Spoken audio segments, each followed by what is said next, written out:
ନମସ୍କାର। ମୁଁ ଆଉ ଥରେ ଆପଣମାନଙ୍କୁ ଆମ ଓଡ଼ିଆ ସାବା ସ୍କୁଲ ପାଠରେ ସ୍ୱାଗତ କରୁଅଛି। ହେ ଆମ୍ଭମାନଙ୍କ ସର୍ବଶକ୍ତି ସର୍ବଜ୍ଞାନୀ ପ୍ରେମର ସାଗର ଦୟାମୟ ଅନ୍ତର୍ଜମୀ ଅନୁଗ୍ରହ ପରମ ପିତା ଧନ୍ୟବାଦ କରୁଅଛୁ। ବର୍ତ୍ତମାନ ଯେଉଁ ସମୟ ଆମମାନଙ୍କୁ ଦେଇଅଛ ତୁମ ସେହି ସାବା ସ୍କୁଲ ପାଠ ପଢ଼ିବା ପାଇଁ, ଏହା ବୁଝିବା ପାଇଁ, ଏହା ଜାଣିବା ପାଇଁ, ଏହା ଅଧିକ ରୂପେ ଜ୍ଞାନ ଲାଭ କରିବା ପାଇଁ ତୁମ ସେହି ପବିତ୍ର ଆତ୍ମା ଦ୍ୱାରା ଆମମାନଙ୍କୁ ପରିଚାଳନା କର। ଶତ୍ରୁ ଶୟତାନ ହସ୍ତରୁ ଆମମାନଙ୍କୁ ସୁରକ୍ଷାରେ ରଖ। ଆଉ ପରିଶେଷ ଯେବେ ତୁମେ ତୁମ ସେହି ସହସ୍ର ଦୂତଙ୍କ ସହ ଆସିବେ, ସେତେବେଳେ ଆମମାନଙ୍କୁ ଏକ ବାସସ୍ଥାନ ଦେବ ବୋଲି ତ୍ରାଣକର୍ତ୍ତା ପ୍ରଭୁ ଯୀଶୁଙ୍କ ମଧୁରମୟ ନାମରେ ଏହି ଛୋଟ ବିକ୍ଷମ ଅଛି, ତୁମେ ଗ୍ରହଣ କର। ଆମେନ୍। ବନ୍ଧୁ, ଯେପରିକି ଏହି ସପ୍ତାହରେ ଆମେ ଆଲୋଚନା କରିବାକୁ ଯାଉଅଛୁ, ତାହା ହେଉଛି ଦ ବ୍ୟାକ୍ ଷ୍ଟୋରି, ଦ ପ୍ରୋଲଗ ବା ପୃଷ୍ଠପଟ ପ୍ରାରମ୍ଭିକ ବାକ୍ୟ। ଏହି ସପ୍ତାହର ସ୍ୱର୍ଣ୍ଣ ପଦ ହେଉଛି ଜହନ 1:1। ଆଦ୍ୟରେ ବାକ୍ୟ ଥିଲେ, ବାକ୍ୟ ଈଶ୍ୱରଙ୍କର ସଙ୍ଗେ ଥିଲେ, ସେହି ବାକ୍ୟ ଈଶ୍ୱର ଥିଲେ ବୋଲି ଜହନ କହନ୍ତି। ଆଦ୍ୟରେ ଅନ୍ୟାନ୍ୟ ବାଇବଲରେ କହୁଅଛି ପ୍ରାରମ୍ଭରେ ବା ସର୍ବପ୍ରଥମରେ ଏହି ପୃଥିବୀ ସୃଷ୍ଟି ହେବା ପୂର୍ବେ ବାକ୍ୟ ଥିଲେ ବୋଲି କହୁଅଛି। ଆଉ ବାକ୍ୟ କାହା ସହ ଥିଲେ? ଈଶ୍ୱରଙ୍କ ସହ ଥିଲେ। ଆଉ ସେହି ବାକ୍ୟ ଥିଲା ଈଶ୍ୱର। ତାହେଲେ ଚାଲନ୍ତୁ ଏହି ସପ୍ତାହରେ ଏହି ସପ୍ତାହର ପ୍ରଥମ ପାଠ ହେଉଛି ଆରମ୍ଭରେ ଈଶ୍ୱରୀୟ ଚିହ୍ନ। ଆରମ୍ଭରେ ଈଶ୍ୱରୀୟ ଚିହ୍ନ। ତାହେଲେ ଚାଲନ୍ତୁ ଜହନ ତାର 1 1:1-5 ପଢିବା। ସେଠି ଜହନ କିପରି ଆମମାନଙ୍କୁ ଈଶ୍ୱରଙ୍କ ବିଷୟରେ କହୁଅଛନ୍ତି ତାହା ଆମେ ଦେଖିବା। ଜହନ 1 ତାର 1-5। ବନ୍ଧୁ, ଜହନ 1:1-5 କହେ ଏହିପରି ଯେ ଆଦ୍ୟରେ ବାକ୍ୟ ଥିଲେ, ବାକ୍ୟ ଈଶ୍ୱରଙ୍କ ସଙ୍ଗରେ ଥିଲେ, ସେହି ବାକ୍ୟ ଈଶ୍ୱର ଥିଲେ। ଆମେ ଏହି ପଦଟା ସ୍ୱର୍ଣ୍ଣ ପଦରେ ଆମେ ଦେଖିଅଛୁ। ଦ୍ୱିତୀୟରେ ସେ କହନ୍ତି ସେ ଆଦ୍ୟରେ ଈଶ୍ୱରଙ୍କ ସହିତ ଥିଲେ, ତାହାଙ୍କ ଦ୍ୱାରା ସମସ୍ତ ସୃଷ୍ଟି ହେଲା। ଆଉ ଯେ ସମସ୍ତ ସୃଷ୍ଟ ହୋଇଅଛି, ସେଥିମଧ୍ୟରୁ ଗୋଟିଏ ସୁଦ୍ଧା ତାହାଙ୍କ ବିନା ସୃଷ୍ଟ ହୋଇନାହିଁ ବା ସୃଷ୍ଟି ହୋଇନାହିଁ। ତାହାଙ୍କଠାରେ ଜୀବନ ଥିଲା ଓ ସେହି ଜୀବନ ମନୁଷ୍ୟମାନଙ୍କର ଜ୍ୟୋତି। ସେହି ଜ୍ୟୋତି ଅନ୍ଧକାରରେ କାଳ ଜାଜ୍ୱଲ୍ୟମାନ ହୋଇ ଆସୁଅଛି, ଆଉ ଅନ୍ଧକାର ତାହା ଗ୍ରହଣ କରିନାହିଁ। ଏହିପରି ଆମେ 1-5 ଆମେ ଦେଖୁଅଛୁ। ବନ୍ଧୁ, ଜହନ ସୁସମାଚାର ଏହି ଆଶ୍ଚର୍ଯ୍ୟ କାର୍ଯ୍ୟ ଗୁଡାକ ଚିନ୍ତାଧାରା ସହିତ ଆରମ୍ଭ କରୁଛନ୍ତି। ସେ କହନ୍ତି ଆଦ୍ୟରେ ବାକ୍ୟ ଈଶ୍ୱରଙ୍କ ସହିତ ଥିଲା ଏବଂ ବାକ୍ୟ ଈଶ୍ୱର ଥିଲେ ବୋଲି ଜହନ 1:1 ଆମେ ଦେଖୁଅଛୁ। ଯେପରିକି ଆଦି 1:1 ଆମେ ଦେଖୁଅଛୁ କି ଆଦ୍ୟ ଆଦ୍ୟରେ ପରମେଶ୍ୱର ଆକାଶ ପୃଥିବୀ ସ୍ୱର୍ଗ ସୃଷ୍ଟି କଲେ ବୋଲି ଆମେ ଦେଖୁଅଛୁ। ଆଉ ସେହିପରି ଆମେ ଦେଖୁଅଛୁ କି ସେହି ପରମେଶ୍ୱର ଆଦ୍ୟରେ ଥିଲେ, ଆଉ ଯାହା କିଛି ଆଦ୍ୟରେ ସୃଷ୍ଟି ହୋଇଅଛି ବା ପ୍ରାରମ୍ଭରେ ସୃଷ୍ଟି ହୋଇଛି ତାହାଙ୍କ ଦ୍ୱାରା ଏହି ସବୁ ସୃଷ୍ଟି ହୋଇଅଛି ବୋଲି ଜହନ ଦେଖୁଛନ୍ତି। ଜହନ 1:18 ଆମେ ଦେଖୁଛୁ ଯେ ଏହିପରି ଜହନ ଯୀଶୁଙ୍କ ଅନନ୍ତ ଅସ୍ତିତ୍ୱକୁ ନିଶ୍ଚିତ କରନ୍ତି କି ସଦାସର୍ବଦା ଯୀଶୁ ଅଛନ୍ତି, ରହିବେ, ବର୍ତ୍ତମାନ ଭବିଷ୍ୟତରେ ଆଉ ଯୋଉ ବିତ କାଳରେ ଥିଲେ ତାଙ୍କ ଅସ୍ତିତ୍ୱ ଜହନ ସେ ଆମମାନଙ୍କୁ କହୁଅଛନ୍ତି। ଏବଂ ସେ ବି ଏହା ପରେ ବାକ୍ୟ ପରମେଶ୍ୱରଙ୍କ ସହିତ ଥିଲା, ଯେଉଁ ବାକ୍ୟ ଆମେ କହୁଅଛୁ, ଆଉ ସେହି ବାକ୍ୟ ହଉଛି ଯୀଶୁ ପ୍ରଭୁ। ବନ୍ଧୁ, ଏହାର ପ୍ରକୃତ ଅର୍ଥ କଣ? କଳ୍ପନା କର। ଗୋଟିଏ କଥା ନିଶ୍ଚିତ ଯେ ଯୀଶୁ ଏବଂ ପିତା ଅନ୍ତରଙ୍ଗ ଅଟନ୍ତି। ଏବଂ ତାପରେ ସେ କୁହନ୍ତି ଏବଂ ବାକ୍ୟ ଈଶ୍ୱର ଥିଲେ। କିଏ କହନ୍ତି? ଜହନ କହନ୍ତି।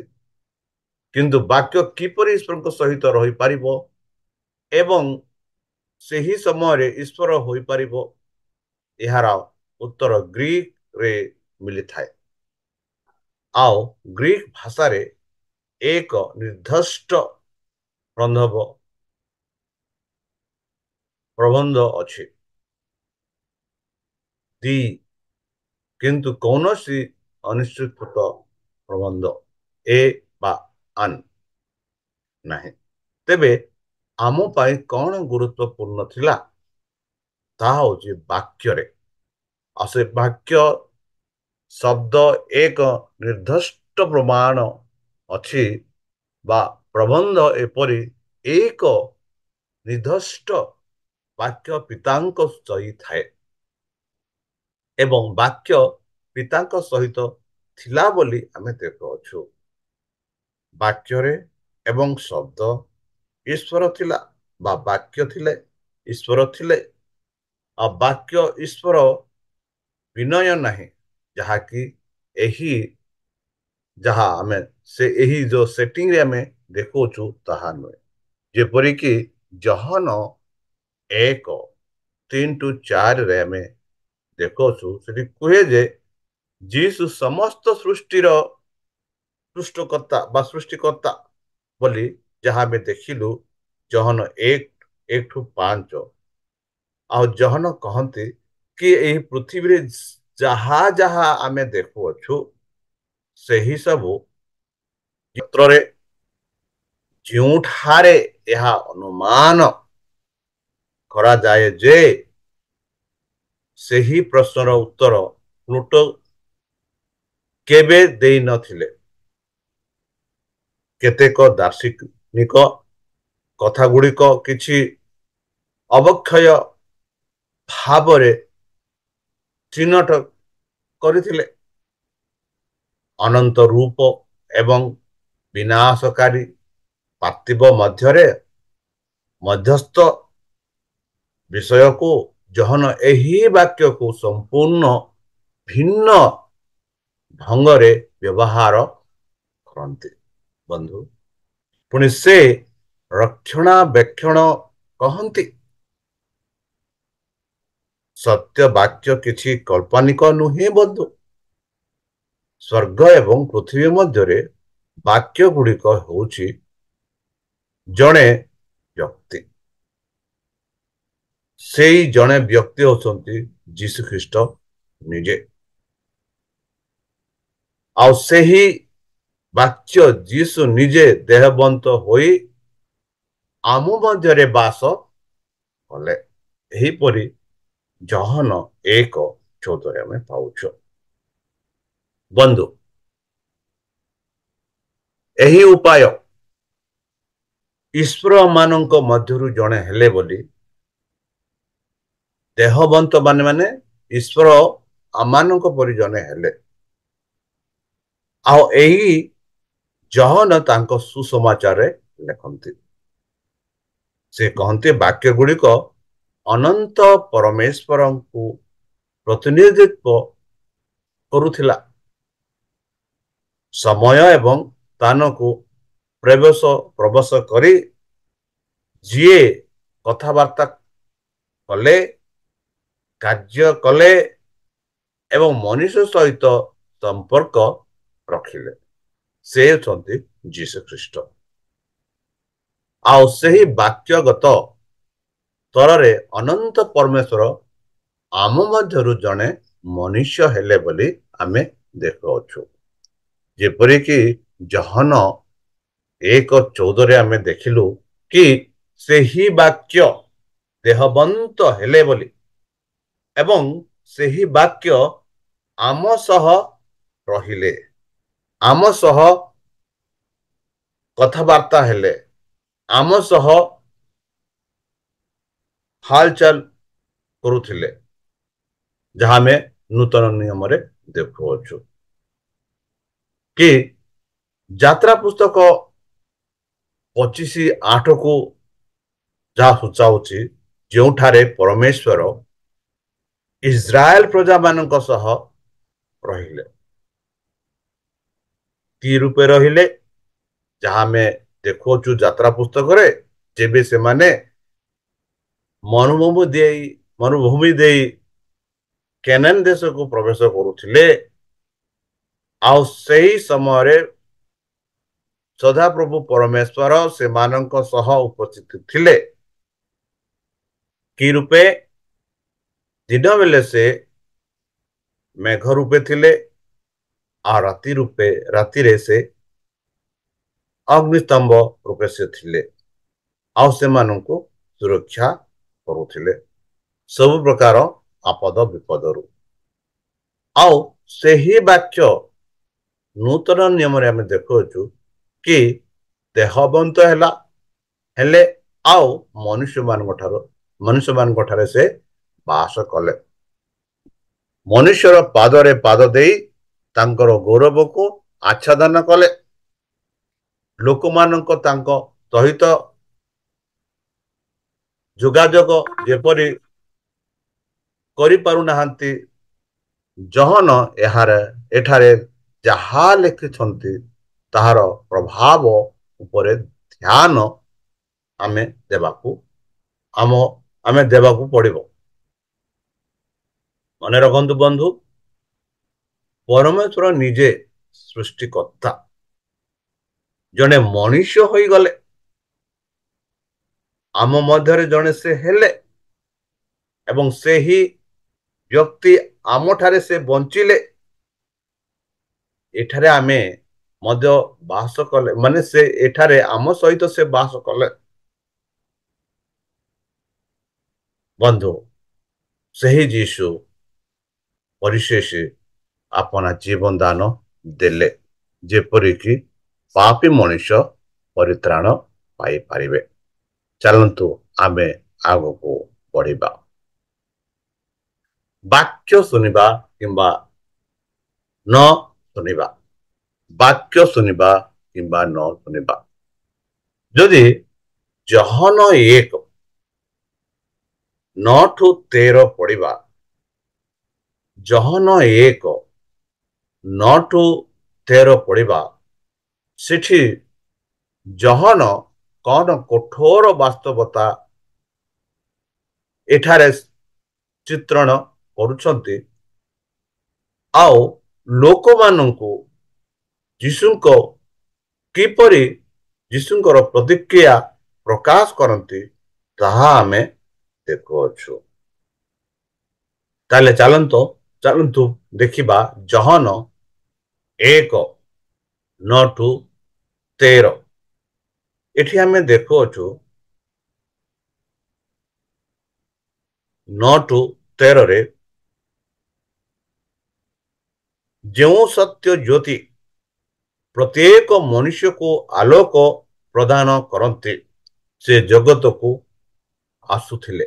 ମାନେ ଯେଉଁ ଜ୍ୟୋତି ପ୍ରାରମ୍ଭରେ ଯେଉଁ ଜ୍ୟୋତି ସେ ସୃଷ୍ଟି କଲେ, ସେ ଜ୍ୟୋତିଦାତା ମନୁଷ୍ୟ ମାନଙ୍କୁ ଆଲୋକ ପ୍ରଦାନ କରିବା ପାଇଁ ଏହି ଜଗତକୁ ସେ ଆସିଲେ।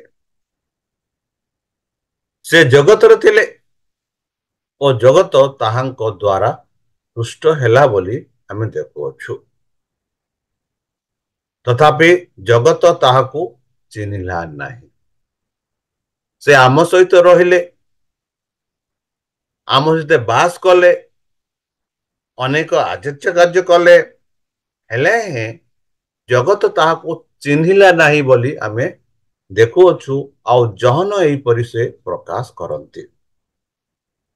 ସେ ଆପଣା ରାଜ୍ୟକୁ ଆସିଲେ, ତଥାପି ତାହାଙ୍କର ନିଜ ଲୋକମାନଙ୍କ ମାନେ ତାହାଙ୍କୁ ଗ୍ରହଣ କଲେ ନାହିଁ।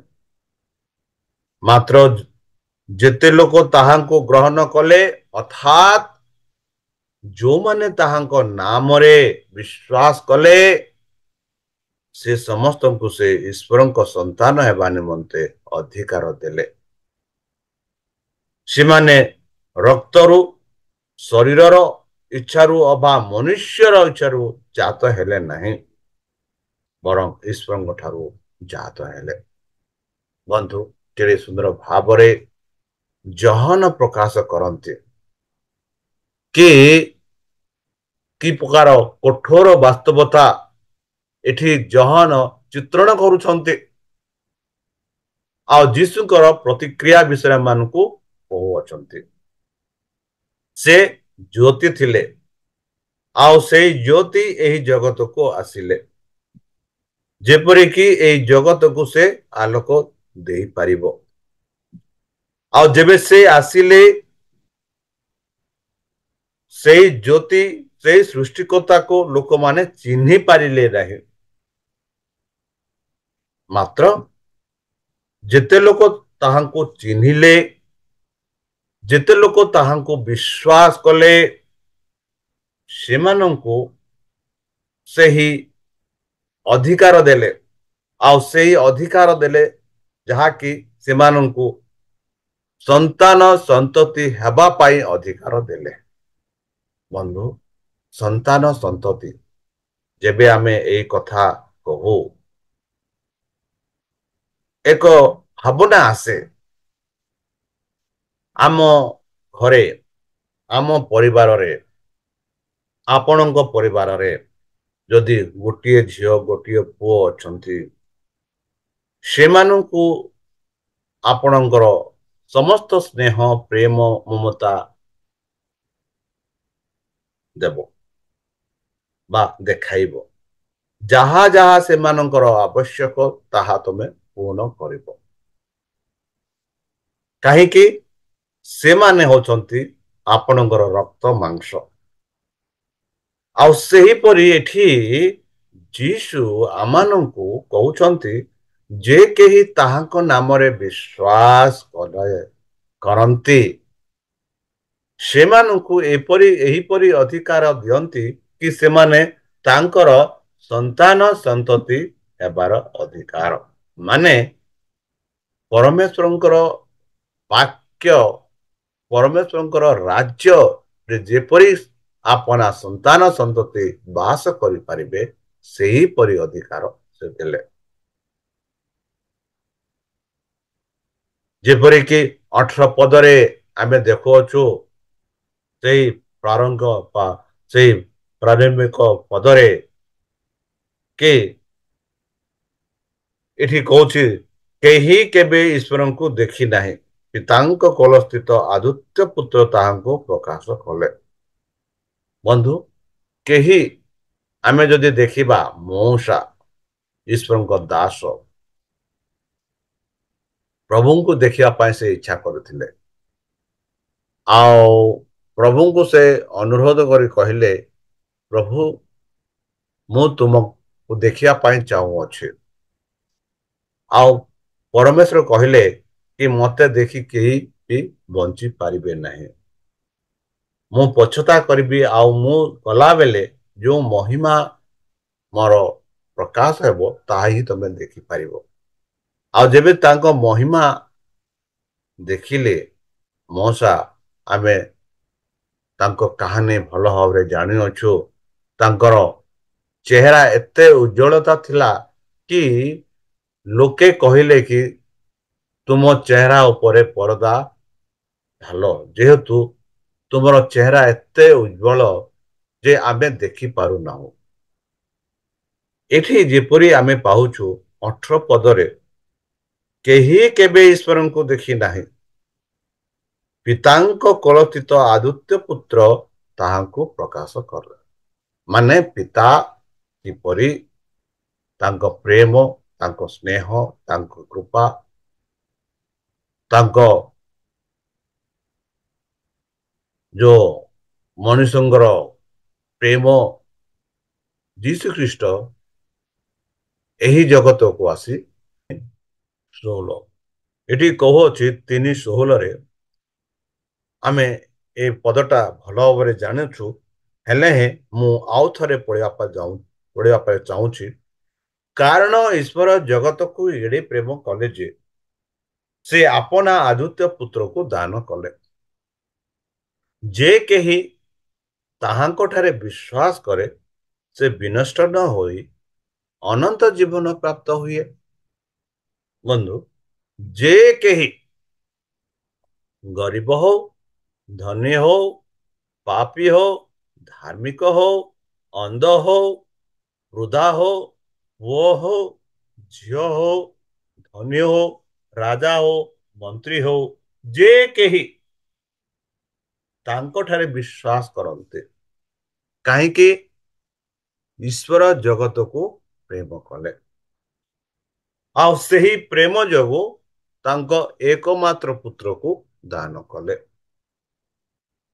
ଆଉ ସେହି ଯୋଉ ଏକମାତ୍ର ପୁତ୍ର ଦାନ କଲେ, ଆଉ ସେ ଦାନ ଏକମାତ୍ର ପୁତ୍ର ଉପରେ ଯେ କେହି ସେ ଏକମାତ୍ର ପୁତ୍ର ଉପରେ ବିଶ୍ୱାସ କରେ ସେ କେବେ ହେଲେ ବିନଷ୍ଟ ହେବେ ନାହିଁ ବା ହେବ ନାହିଁ, ବରଂ ସେ ଅନନ୍ତ ଜୀବନ ପ୍ରାପ୍ତ ହେବ ବୋଲି 16 ପଦରେ ଆମେ ଦେଖୁଅଛୁ।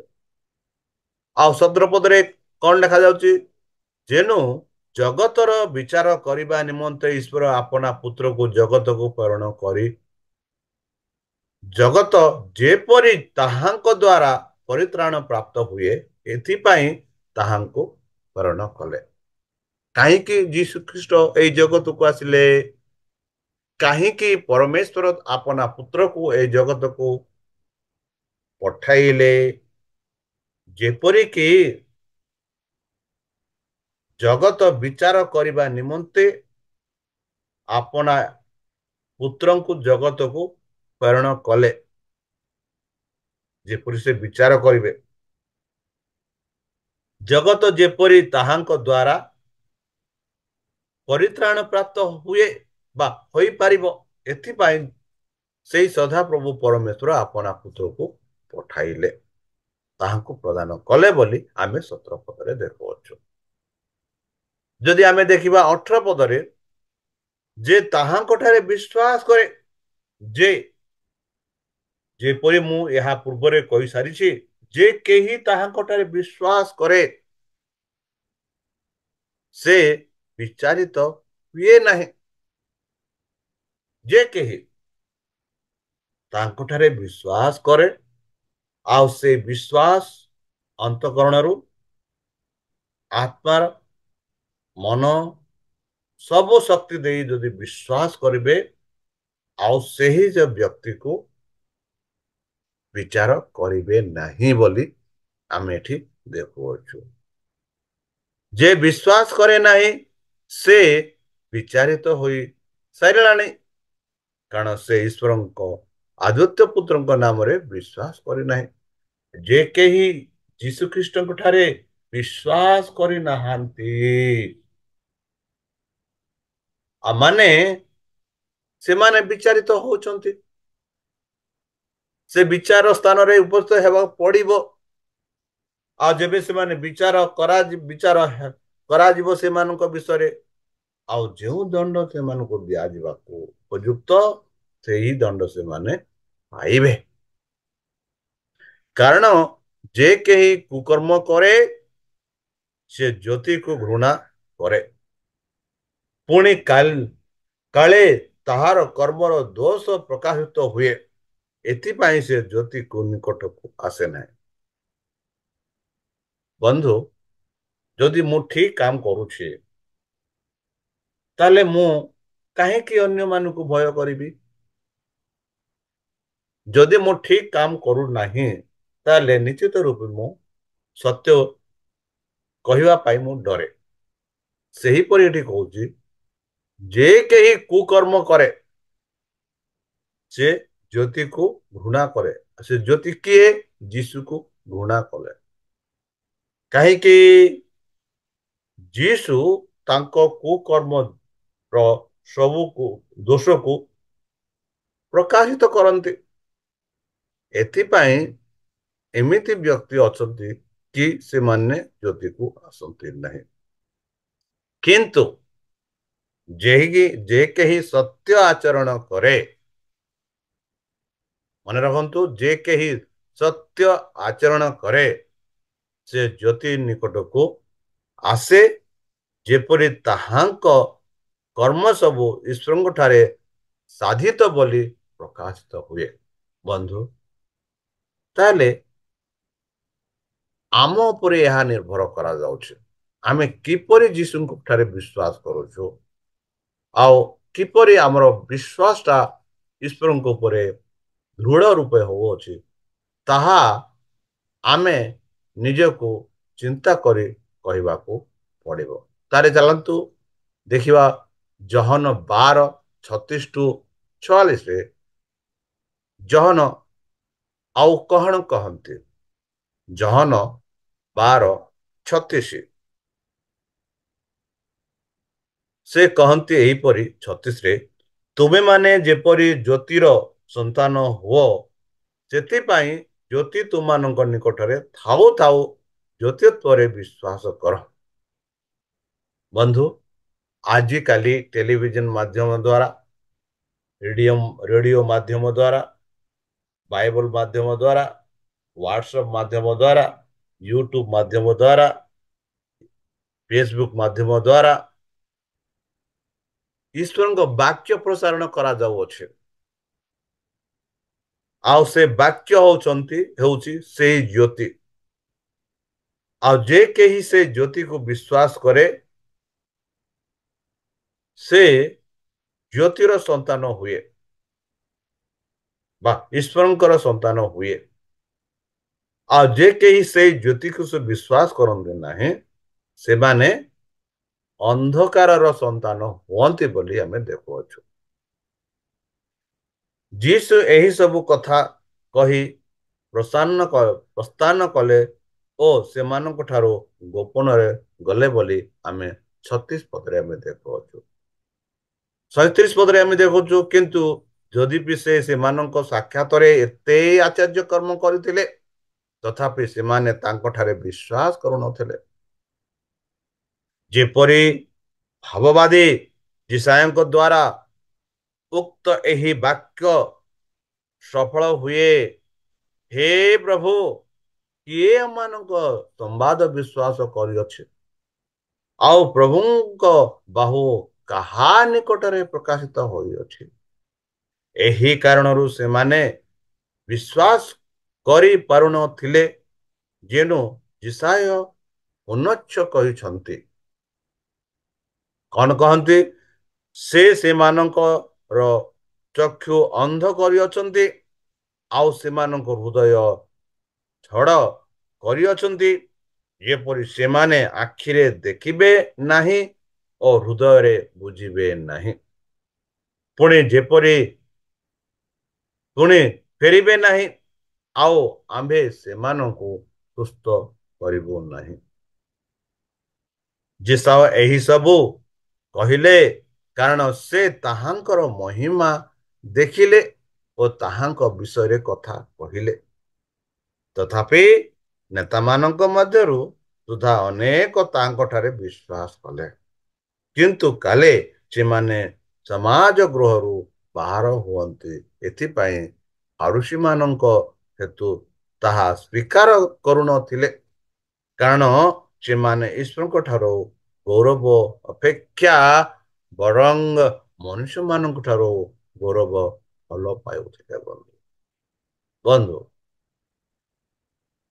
ଯୀଶୁ ଉଚ୍ଚ ସ୍ୱରରେ କହିଲେ ଯେ ମୋ ଠାରେ ବିଶ୍ୱାସ କରେ, ଯେ ମୋ ଠାରେ ବିଶ୍ୱାସ କରେ। ଉଚ୍ଚ ସ୍ୱରରେ କହିଲେ ଯେ ମୋ ଠାରେ ବିଶ୍ୱାସ କରେ, ସେ ମୋ ଠାରେ ବିଶ୍ୱାସ କରେ ନାହିଁ, ମାତ୍ର ମୋହର ପ୍ରେରଣାକର୍ତ୍ତାଙ୍କ ଠାରେ ବିଶ୍ୱାସ କରେ। ଆଉ ଯେ ମୋତେ ଦର୍ଶନ କରେ, ସେ ମୋହର ପ୍ରେରଣାକର୍ତ୍ତାଙ୍କୁ ଦର୍ଶନ କରେ। ଯେ କେହି ମୋ ଠାରେ ବିଶ୍ୱାସ କରେ, ସେ ଯେପରି ଅନ୍ଧକାରରେ ବାସନ କରେ, ଏଥିପାଇଁ ମୁଁ ଜଗତକୁ ଜ୍ୟୋତି ହୋଇ ଆସିଅଛି। କେହି ଯଦି ମୋର ବାକ୍ୟ ଶୁଣି ପାଳନ କରେ ନାହିଁ, ତାହା ହେଲେ ମୁଁ ତାହାର ବିଚାର କରେ ନାହିଁ। କାରଣ ମୁଁ ଜଗତର ବିଚାର କରିବାକୁ ନ ଆସି ବରଂ ଜଗତକୁ ପରିତ୍ରାଣ କରିବାକୁ ଆସିଅଛି। ବନ୍ଧୁ, ବିଶ୍ୱାସ ଅବିଶ୍ୱାସ କେଡ଼େ ସୁନ୍ଦର ଭାବରେ ଯୀଶୁଖ୍ରୀଷ୍ଟ ଆମମାନଙ୍କୁ ଏହି ବାକ୍ୟ ଦ୍ୱାରା ବୁଝାଉଅଛନ୍ତି ଯେ ଯୀଶୁ ଏହି ଜଗତକୁ ଆସିଲେ ଯେପରିକି ତାଙ୍କଠାରେ ଆମେ ବିଶ୍ୱାସ କରି ତାଙ୍କଠାରେ ଆମର ବିଶ୍ୱାସ ବଢ଼େଇ ଆଗକୁ ବଢ଼ିପାରିବା, ଆଉ ଯେପରିକି ଆମେ ପରିତ୍ରାଣ ପାଇପାରିବା। ଏଥିପାଇଁ ଯୀଶୁ ଏହି ପୃଥିବୀକୁ ଆସିଲେ। ତାହେଲେ ଚାଲନ୍ତୁ ଆମେ ଆଗକୁ ବଢ଼ିବା। ପୁନର୍ବାର ବିଷୟ ଗୌରବ। ଯଦି ଜହନ 17 ତାର 1-5 ପଢିବା, ଏଠି ଜହନ ଯେତେବେଳେ ଯୀଶୁ କହିଥିଲେ ପିତା ସମୟ ଆସିଅଛି, ପୁତ୍ର ତୁମକୁ ଗୌରବାନ୍ୱିତ କରନ୍ତୁ ଯେପରି ପୁତ୍ର ତୁମର ଗୌରବାନ୍ୱିତ କରିବେ। ଏହିପରି ଯୀଶୁ କହିଥିଲେ, ଯାହା ଆମେ ଜହନ 17:1-5 ପାଉଅଛୁ। ସେଠି ଯୀଶୁଙ୍କ ମହାଯାଜକୀୟର ପ୍ରାର୍ଥନା ପାଉଅଛୁ। ଯୀଶୁ ଏହି ସମସ୍ତ କଥା କହି ସ୍ୱର୍ଗ ଆଡ଼େ ଉର୍ଦ୍ଧଷ୍ଟ ଦୃଷ୍ଟି କରି କହିଲେ, ପିତା, ସମୟ ଉପସ୍ଥିତ ହେଲାଣି। ତୁମ୍ଭର ପୁତ୍ରଙ୍କୁ ମହିମାନ୍ୱିତ କର, ଯେପରି ପୁତ୍ର ତୁମକୁ ମହିମାନ୍ୱିତ କରନ୍ତି। ଯେ ପ୍ରକାର ତୁମେ ତାହାଙ୍କୁ ଯେଉଁ ଯେଉଁ ଲୋକମାନଙ୍କୁ ଦେଇଅଛ, ସେମାନଙ୍କୁ ଅନନ୍ତ ଜୀବନ ଦେବା ନିମନ୍ତେ ତାହାଙ୍କୁ ସମସ୍ତ ମର୍ତ୍ତ୍ୟ ଉପରେ ଅଧିକାର ଦେଲେ। ଆଉ ଏକମାତ୍ର ସତ୍ୟର ଈଶ୍ୱର ଯେ ତୁମ୍ଭେ ତୁମକୁ ଓ ତୁମର ପ୍ରେରିତ ଯୀଶୁଖ୍ରୀଷ୍ଟଙ୍କୁ ଜାଣିବା ଅନନ୍ତ ଜୀବନ ଅଟେ। ତୁମ୍ଭେ ମୋତେ ଯେଉଁ କର୍ମ କରିବାକୁ ଦେଇଅଛ, ତାହା ମୁଁ ସମାପ୍ତ କରି ପୃଥିବୀରେ ତୁମକୁ ମହିମାନ୍ୱିତ ବା ମହିମାତ୍ମକ କରିଅଛି। ଆଉ ଏବେ ହେ ପିତା, ଜଗତର ସୃଷ୍ଟି ପୂର୍ବେ ତୁମେ ସହିତ ମୋର ଯେଉଁ ମହିମା ଥିଲା, ତାହା ଦ୍ୱାରା ତୁମେ ମୋତେ ତୁମ୍ଭ ସହିତ ମହିମାନ୍ୱିତ କର ବୋଲି ଯୀଶୁ ମହାଯାଜକର ପ୍ରାର୍ଥନା ବିଷୟରେ ଆମେ ଦେଖୁଅଛୁ। ବନ୍ଧୁ, ଜହନ ଆମମାନଙ୍କୁ ଯେପରିକି ଗତକାଲିର ଅଧ୍ୟୟନ ସୁସମାଚାର ପାର୍ଥିବ ମାନବ କାହାଣୀକୁ ଦେଖାଇଥିଲେ। ଆଉ ଜହନଙ୍କ ଏହା ସଂଘର୍ଷ ଏବଂ ଲୋକମାନଙ୍କ ମଧ୍ୟରୁ ପାରସ୍ପରିକ କଥାବାର୍ତ୍ତା ସର୍ବଦା ଅଡୁଆ ଥାଏ। ଯୀଶୁ କିଏ ଏବଂ ସେ କଣ କରୁଛନ୍ତି? ଆଜିର ଅଧ୍ୟୟନ ଉପରେ ଧ୍ୟାନ ଦିଆଯାଇଛି। ଈଶ୍ୱରୀୟ ଜାଗତିକ କାହାଣୀ ଜହନଙ୍କ ଠାରେ ମଧ୍ୟ ମିଳିଲା। ସେ ବିଶ୍ୱାସର କାହାଣୀ ସହିତ ଆରମ୍ଭ କରନ୍ତି। ଯୀଶୁଙ୍କୁ ଉପସ୍ଥାପିତ କରୁଛନ୍ତି। ସେ କହନ୍ତି ପରମେଶ୍ୱରଙ୍କ ପୁତ୍ର ଈଶ୍ୱର ଯୀଶୁ ଖ୍ରୀଷ୍ଟ। ସେ କହନ୍ତି ଯୀଶୁ ଖ୍ରୀଷ୍ଟ ହେଉଛନ୍ତି ଜଗତର ସୃଷ୍ଟିକର୍ତ୍ତା।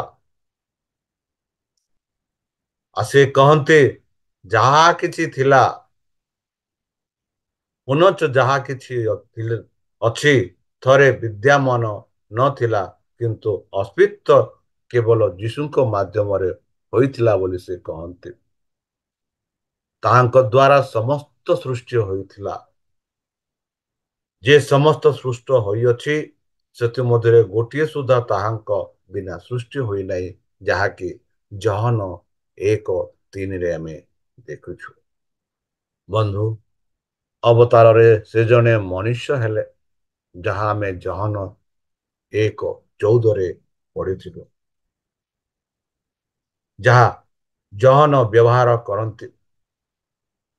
ସେହି ବାକ୍ୟ ଗୌରବ, ଉଜ୍ଜ୍ୱଳତା, ମହିମା, ଖ୍ୟାତ, ସମ୍ମାନ ବୋଲି ସେ କହନ୍ତି। ଏବଂ ଗୌରବକୁ ପ୍ରକାଶ କଲେ କିଏ? ଯୀଶୁ ପିତାଙ୍କ ଗୌରବକୁ ପ୍ରକାଶ କଲେ।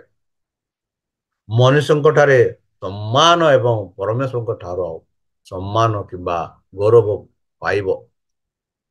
ଜହନଙ୍କ ଠାରେ ଯୀଶୁଙ୍କ ଗୌରବାନ୍ୱିତ କରିବାର କଳ୍ପନା ତାଙ୍କର ଧାରଣା ସହିତ ଜଡ଼ିତ, ଯାହା ଆମେ ପାଉଅଛୁ ଜହନ 2:4 ଆଉ ଜହନ 7:30। ଯଦି ଆମେ ତୁଳନା କରିବା ଆଉ ଜହନ 8:20, ଜହନ 12:23-27 ଆଉ ଜହନ 13:1, ଜହନ 16:32 ଯଦି ଆମେ ତୁଳନା କରିବା, ଏଠି ସୁନ୍ଦର ଭାବରେ ଖ୍ରୀଷ୍ଟଙ୍କ ବିଷୟରେ କୁହାଯାଉଅଛି। ଯେପରିକି ପ୍ରାଚୀନ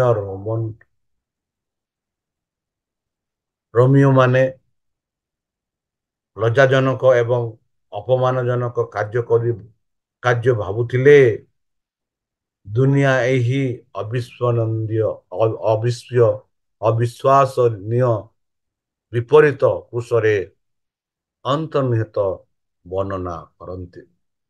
ଯେପରିକି ଆଜିକାଲି ଆବା ସେହି ସମୟରେ କୃଷରେ ମୃତ୍ୟୁ ହେଉଛି ଏକ ଲଜ୍ଜାଜନକ, ଏକ ଅପମାନଜନକ କାର୍ଯ୍ୟ। ମାତ୍ର ସେହି ଲଜ୍ଜାଜନକ, ଅପମାନଜନକ ହୋଇ ଯୀଶୁ ଖ୍ରୀଷ୍ଟ କୃଷରେ ଯନ୍ତ୍ରଣା ମୃତ୍ୟୁବରଣ କଲେ। ଯେପରିକି ତାଙ୍କ ମୃତ୍ୟୁ ଦ୍ୱାରା ଆମେ ଅନନ୍ତ ଜୀବନ ପ୍ରାପ୍ତ ହୋଇପାରିବା। ବନ୍ଧୁ, ମାଥ୍ୟୁ, ମାର୍କ, ଯେପରିକି ମାର୍କ ତାର 27:40 ଆଉ ମାର୍କ 14:34 ଆମେ ଦେଖୁଛୁ ଏହିପରି। ଆଉ ପ୍ରାୟ 3 ଘଣ୍ଟା ସମୟରେ ଯୀଶୁ ଉଚ୍ଚ ସ୍ୱରରେ ଡାକି କହିଲେ, ଏଲି ଏଲି ଲାମା ସବକ୍ତାନି, ଅର୍ଥାତ୍ ହେ ମୋର ଈଶ୍ୱର, ହେ ମୋର ଈଶ୍ୱର, ତୁମେ କାହିଁକି ପରିତ୍ୟାଗ କଲ?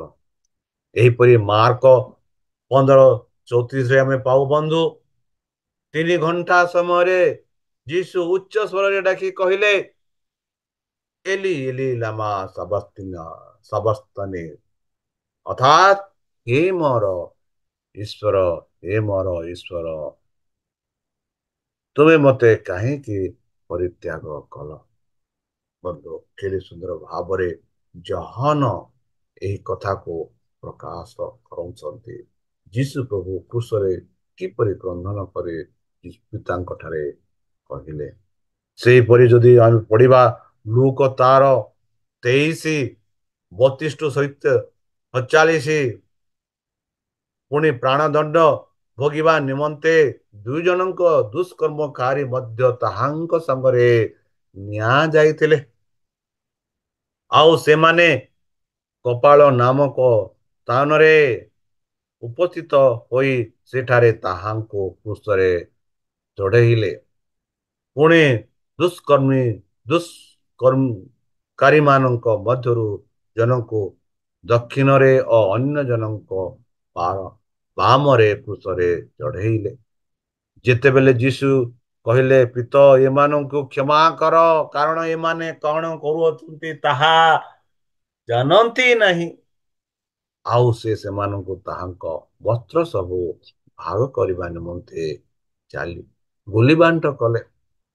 ପୁଣି ଲୋକମାନେ ଠିଆ ହୋଇ ଦେଖୁଥିଲେ, ଆଉ ଅଧ୍ୟକ୍ଷମାନେ ମଧ୍ୟ ତାହାଙ୍କୁ ବିକୃତ କରି କହିବାକୁ ଲାଗିଲେ, ସେ ଅନ୍ୟମାନଙ୍କୁ ରକ୍ଷା କଲା ଯେ ଯଦି ଈଶ୍ୱରଙ୍କ ମନୋନୀତ ଖ୍ରୀଷ୍ଟ, ତେବେ ନିଜକୁ ରକ୍ଷା କରୁ ବୋଲି ସେମାନେ ଯୀଶୁଙ୍କୁ ଅପମାନ କରୁଥିଲେ। ପୁଣି ସୈନ୍ୟମାନେ ମଧ୍ୟ ତାଙ୍କ ପାଖକୁ ଆସି ଅଲ୍ମରସ ଯାଚି ତାହାଙ୍କୁ ପରିହାସ କହିଲେ, ତୁ ଯଦି ଯୁଦୀ ମାନଙ୍କର ରାଜା, ତାହେଲେ ନିଜକୁ ରକ୍ଷା କର। ପୁଣି ତାହାଙ୍କ ଉର୍ଦ୍ଧ୍ୱରେ ଏହି ଲିପି ମଧ୍ୟ ଲେଖା ଥିଲା, ଏହି ଏ ଯୁଦୀ ମାନଙ୍କର ରାଜା ବୋଲି। ଆଉ କ୍ରୁଶରେ ଚଢାଇ ଯାଉଥିବା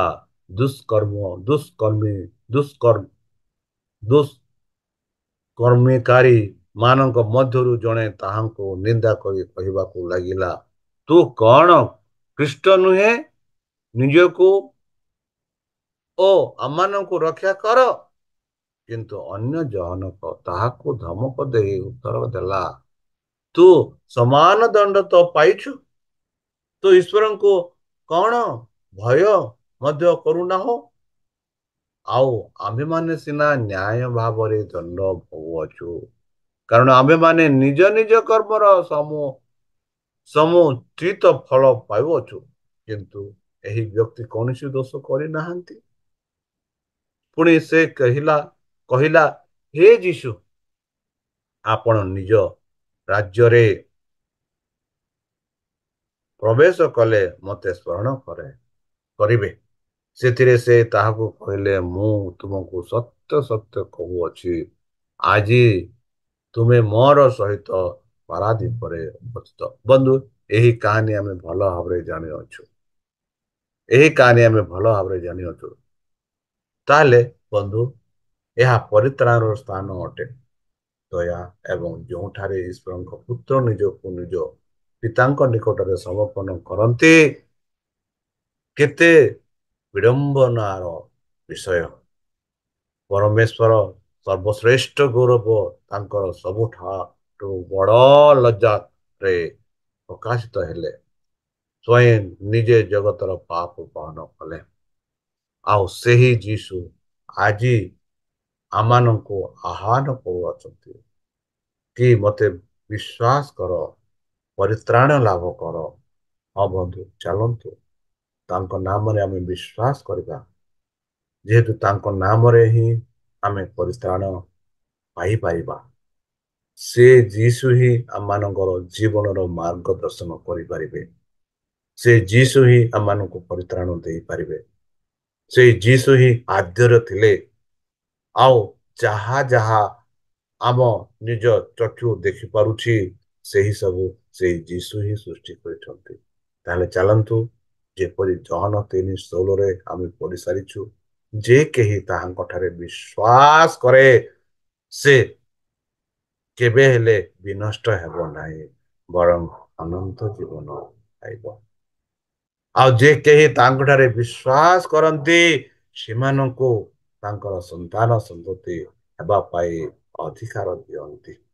କଣ ତାଙ୍କର ସନ୍ତାନ ସନ୍ତତି ଅଧିକାର ପ୍ରାପ୍ତ ହେବା ପାଇଁ ସେହି ଯୀଶୁ ଖ୍ରୀଷ୍ଟଙ୍କ ଠାରେ ଆପଣ ବିଶ୍ୱାସ କରିବାକୁ ଇଚ୍ଛା କରୁଛନ୍ତି କି? ଏହା ହିଁ ସମୟ। ତାହେଲେ ଚାଲନ୍ତୁ ତାଙ୍କଠାରେ ବିଶ୍ୱାସ କରିବା, ଆଉ ତାଙ୍କର ନିମନ୍ତ୍ରଣକୁ ଗ୍ରହଣ କରି ତାଙ୍କର ସନ୍ତାନ ସନ୍ତତି ହେବା, ଯେପରିକି ସେଇ ସ୍ୱର୍ଗ ରାଜ୍ୟରେ ଆମେ ଅଧିକାର ପାଇପାରିବା, ଆଉ ତାଙ୍କ ଠାରେ ଆମେ ରହିପାରିବା। ଏହି ଇଚ୍ଛାରେ ଚାଲନ୍ତୁ ସେହି ସଦାପ୍ରଭୁ ପରମେଶ୍ୱରଙ୍କ ଠାରେ ଆମେ ପ୍ରାର୍ଥନା କରିବା। ହେ ଆମ୍ଭମାନଙ୍କ ସର୍ବଶକ୍ତି ସର୍ବଜ୍ଞାନୀ ପ୍ରେମର ସାଗର ଦୟାମୟ ଅନ୍ତର୍ଜମୀ ଅନୁଗ୍ରହ ପରମ ପିତା, ଧନ୍ୟବାଦ ଅର୍ପଣ କରୁଅଛୁ।